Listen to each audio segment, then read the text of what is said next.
নির্বাচন মূলত একদলীয় হওয়ার কারণে কারচুপি বা সরকারিভাবে প্রভাবিত করার প্রয়োজন ছিল না। আমি স্পষ্ট করে বলছি, নির্বাচন যেহেতু একদলীয় ছিল, কাজে এই নির্বাচনকে সরকারিভাবে প্রভাবিত করার কোনো আবশ্যকতাও কার্যত ছিল না।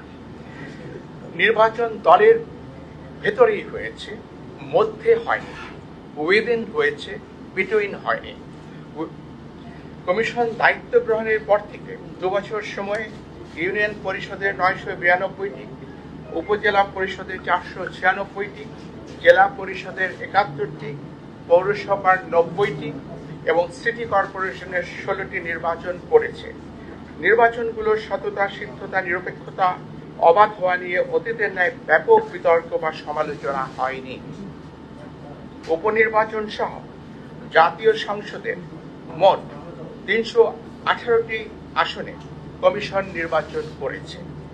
দলীয়ভাবে ইনক্লুসিভ না হওয়ার কারণে নির্বাচন বিতর্কিত হয়েছে, এটি সঠিক এবং যৌক্তিক।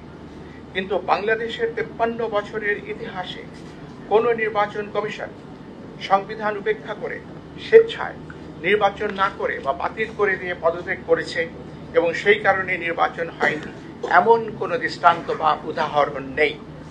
সরকার বারবার বলেছেন ব্যাপক সংস্কারের মাধ্যমে নির্বাচন ব্যবস্থাকে ঢেলে সাজাতে হবে। আমি আরেকবার উচ্চারণ করে বলছি, সরকার বারবার বলছেন ব্যাপক সংস্কারের মাধ্যমে নির্বাচন ব্যবস্থাকে ঢেলে সাজাতে হবে।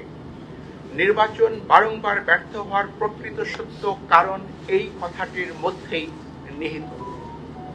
কমিশনের সদস্যরা সংবিধান মেনে দায়িত্ব পালন করে থাকেন।